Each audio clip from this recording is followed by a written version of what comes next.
I'm Rachel Bell, and this is Your Last Meal, the show where celebrities share stories about the foods they love most, and we dig into the history, culture, or science of those meals with experts from around the world. Today on the program, we're going to Burning Man. Well, not really, but we are going to talk about how and what 70,000 people cook and eat in the middle of a dry, dusty, hot Nevada desert with no electricity and no running water, using only endless creativity, ingenuity, and passion to make culinary magic.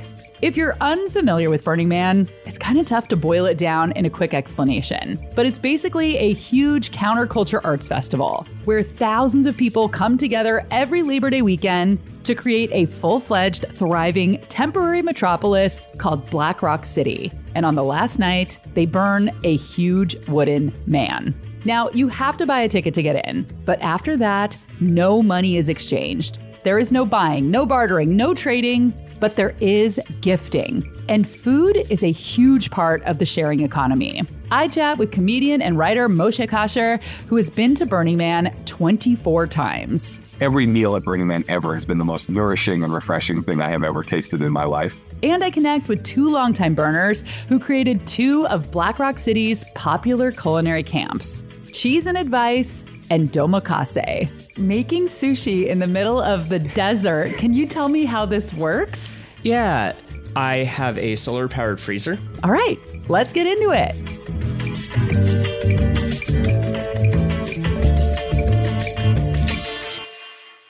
Before we get into the food culture of Burning Man, I want to share just a little bit about the history of the event.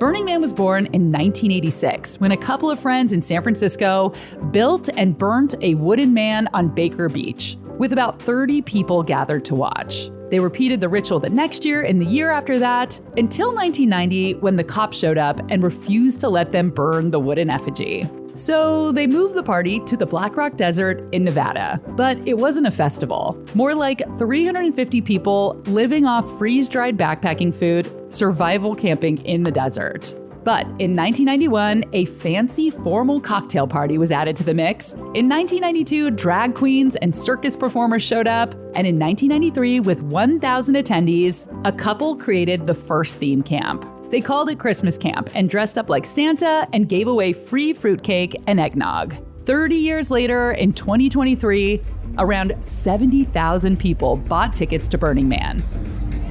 I've been on the playa for like 15 minutes, mind blown. Most wear costumes, there are tons of theme camps, huge art installations, DJ sets, and lots of food gifting. Hey, hold on, everybody. After those pancakes, we got second pancakes. Oh my gosh, thank you so much. I have never been to Burning Man, so I cannot even pretend to know about the vibe. I just know what friends have told me. It's like visiting a magical planet full of glorious, generous, genius weirdos who live in a creatively charged, capitalist-free utopia for a week. Comedian Moshe Kasher was a guest on Your Last Meal back in February, and it's one of my all-time favorite interviews. In his latest memoir, Subculture Vulture, Moshe spends a sixth of the book writing about his Burning Man experience. He actually worked at Burning Man for 15 years and has attended 24 times. I went to Burning Man, by the way, for the first time in 1996 when I was 16 years old. Producer Isaac very wisely suggested I squirrel away that part of our conversation so I could make this special episode. Okay, so like I said, there is nothing for sale at Burning Man except for ice. Burners have to bring all of their own food and drinks, including a ton of water. But there are other ways to eat. There are culinary camps where burners set up elaborate temporary restaurants and feed anyone who's hungry. You want to be popular at Burning Man, bring drugs. But if you don't want to bring drugs across state lines, set up a camp where you give away food, because at a certain witching hour, it's cold and people are dancing and they're out, walking miles a day through this event that is truly through the looking glass in terms of oddness and strangeness. And that comfort of food will hit everybody at a certain point, and they will begin, much like lemmings, seeking out a snack of some sort. Things like walking way out in Deep Playa, there's little art installations that are out there. It's dark. And what they will remember is like going all the way to what's called the trash fence, which is the very, very furthest point that you can go. And it's miles out. And then all of a sudden, you'll see a light and you'll see people sitting, and you stumble into literally a 1950s diner built onto the back of a flatbed truck. I mean, like a counter service diner with men and women dressed as like old, Alice's restaurant type biddies with, beehive hairdo, wigs and cat glasses. And they're serving coffee and grilled cheese for whoever happens to stumble out there. There's called the Dust City Diner that really felt like you were in the 50s. And it's such a surreal thing. You might have been, out of your face on MDMA at a rave an hour ago, but now all of a sudden you're in like Indiana in 1957 and you're sitting and having a cup of coffee and a free grilled cheese. There is no more magical experience, I think, than that simple little grilled cheese. The Dust City Diner has been a Burning Man institution since 2008. And the diner is never in the same place twice. So devotees have to make the effort to find it year after year. There's one place where they serve a cauldron of pho all week long. They're baking it on an open fire, and it's a giant, beautiful cauldron. They cook the pho in all week long. And if you can find that bar, you can have a cold drink and a hot pho. That's a pretty special and magical night. There's also midnight poutine. At midnight, they serve the Canadian poutine. It's a group of kids from Montreal. That is the longest line of anything that you will ever experience at Burning Man. But if you get to the front, it is quite worth it. Burning Man is all about going big, building elaborate camps, schlepping huge art installations out into the desert, big humor and big generosity. So obviously, someone figured out how to serve sushi to hundreds of people in the desert. A lot of people who go to Burning Man their first time generally envision that they're going to be eating Nature's Valley bars and beef jerky all day and drinking water and probably some alcohol. And that's pretty far from the truth. That's Zachary Rubin, who goes by Hatter out on the playa. A few years ago, they created a sushi camp called Domakase. You do have your own snacks. Within camps, there's also camp meals. So generally, your camp will organize a camp kitchen where you'll be responsible for some meals. The rest of people will be responsible for some meals. And then there's food gifting camps. And the French Quarter is arguably the largest food gifting camp. We have anywhere between 6 to 12 kitchens operating throughout the event. And participants, burners, just show up, and whatever kitchen is open, if there's a line, they get in line, and they get everything from fresh baked beignets to sushi.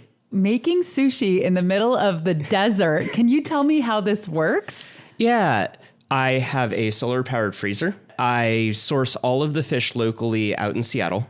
I have a fish supplier who is aware that I go to Burning Man, and he prepares the fish specifically for Burning Man by freezing it in a particular manner that's called sushi grade. So it gets down to the temperatures necessary, not just to kill parasites, but also to preserve the fish quality.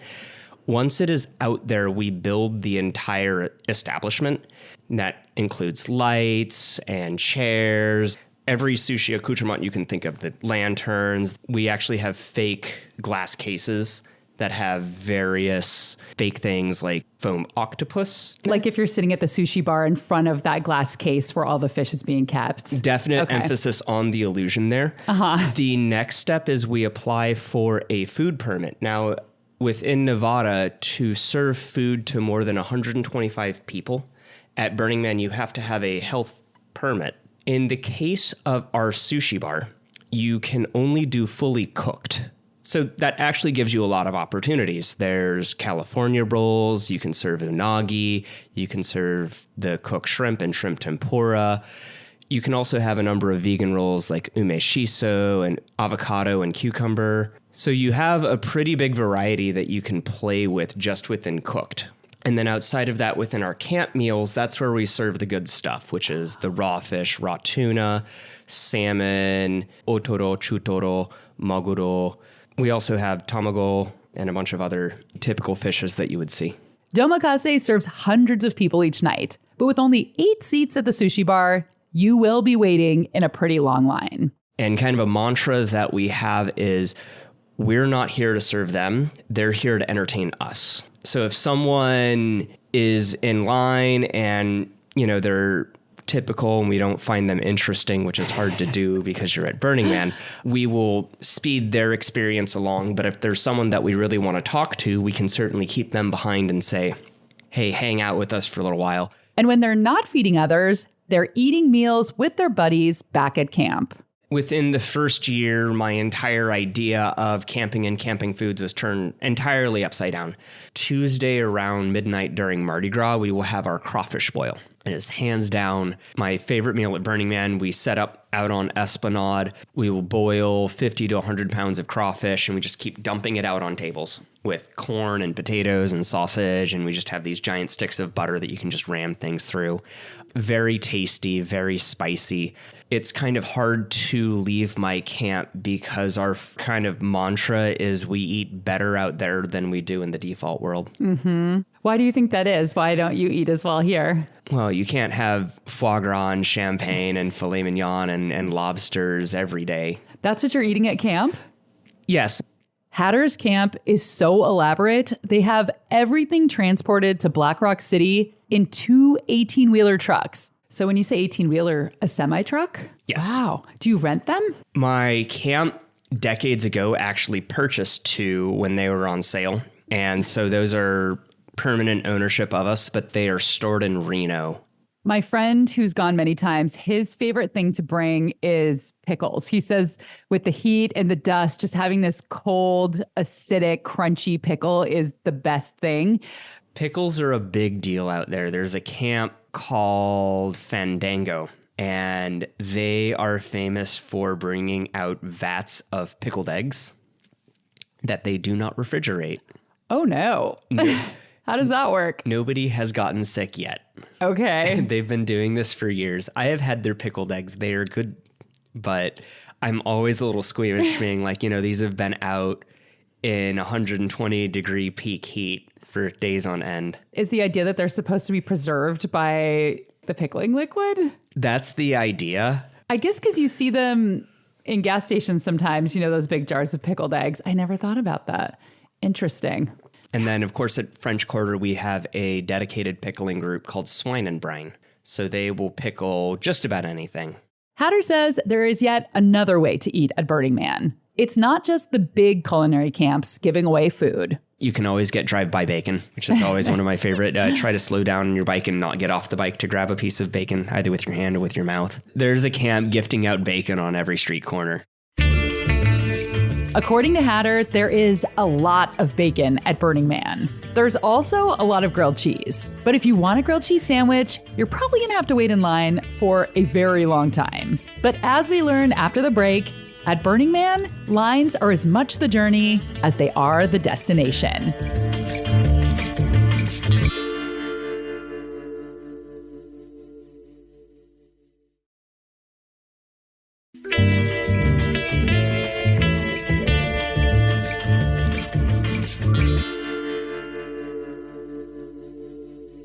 At the Cheese and Advice Palace, there are 3 lines. 2 of them are people queued up to ask for advice, and the center window is hot grilled cheese sandwiches. That's Ty Eckley, creator of Cheese and Advice. He's also a 24-year Burning Man attendee. Plain old white bread, plain old butter, plain old American cheese, and nothing else, grilled to where there's just some color, but not much black, and some oozing of the cheese out, but not enough to get on your hands and burn you. We made about 500 to 700 each time we opened up, and the windows for advice on each side went on long afterwards. Lines are a very important thing at Burning Man for food. There's a popcorn facility that cooks up some unimaginable amount of popcorn in the middle of the night, and standing in line for this hot popcorn in the middle of the night is a Fellini movie to the max. People are dressed bizarrely. They're in a good mood. A lot of people sleep through the heat and get up and go to the popcorn line and be there for 3 or 4 hours, and that's their day. Another famous one, there's 40, 45-foot tall red ketchup bottle. And people stand in this line, and it's a long line for hot French fries just smothered in ketchup.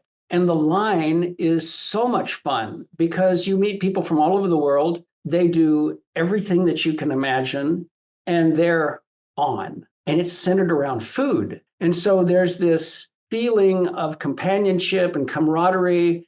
We're breaking bread together. We're eating. It's very tribal. And since humor is such a noticeably important segment to every piece of work that's out there, food, like the ketchup bottle, is very, very important. So in the quote real world, I think most people are turned off by lines. There's like a psychological switch that you instantly go, ugh, a line. Have you learned to tolerate lines in the real world or enjoy them because of the lovely experience that you've had waiting in line at Burning Man? Not within 10,000 miles. If I see a line, I have a physical reaction to it that's like, I'm going to throw away a piece of my life. Yeah. Now at Burning Man, because it's such a zoo and because people bring so much game, lines mean something different. It's an opportunity to be brave and go stand in the line and see who you're standing next to. There's a couple of important things to know about the Cheese and Advice Palace because it's important about Burning Man. One thing people often say that's real important is that when you go to Burning Man, it's very good for your mental health. It's a big deal. It's really, really true. It's where people are in a very radical state of experimentation, and it's expected that you go very far, very fast with humor. There has to be a humor track going in the whole thing. The Cheese and Advice Palace has leaned into those things. Yes, you're starving. It's the middle of the night. It's cold. A hot grilled cheese sandwich sounds fantastic. That's the wiggling worm on the hook for the big fish. This insane, bubbling cauldron of propinquity is happening on each side of you. No money is exchanged. How does your camp pay for all of this food? People are jealous of this camp because it's a cheap one. There are a lot of camps that spend $200,000, $300,000, $400,000. They have fundraisers and they have donations. There's a serious amount of coin going into all these different crazy projects. When we come back, what happened when Burning Man stopped selling coffee?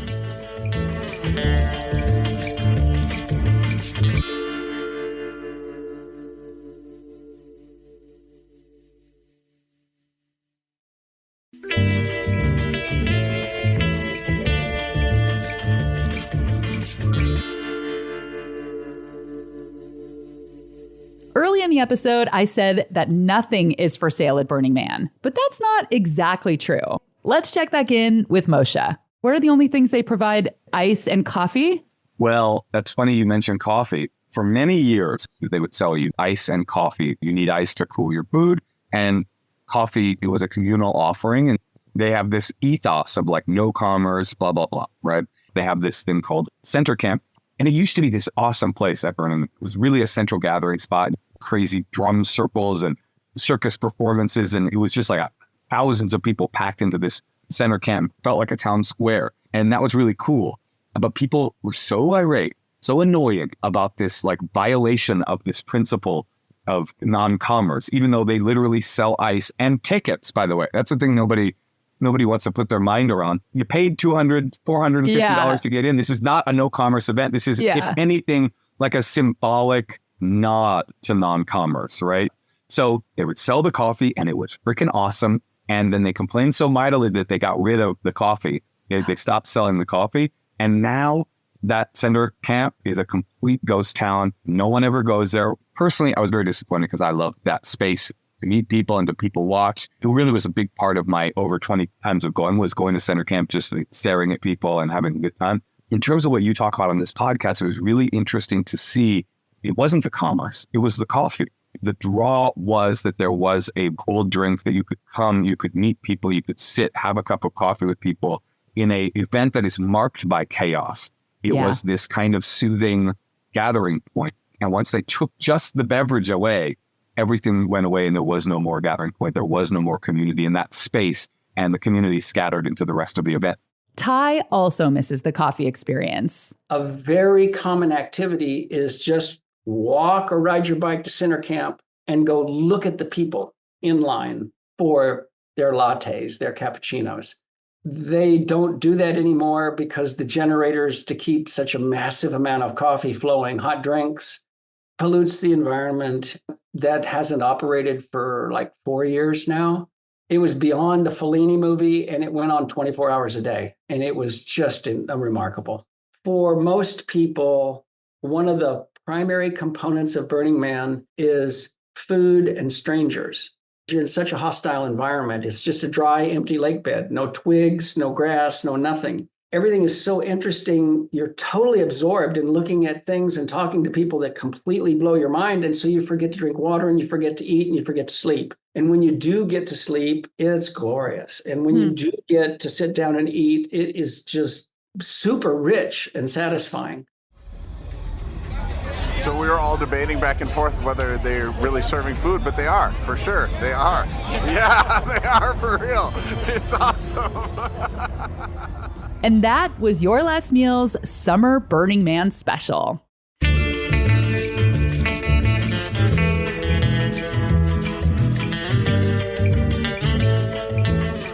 Thanks to comedian Moshe Kasher. If you missed his episode of Your Last Meal back in February, you can find a link in the show notes or just scroll back.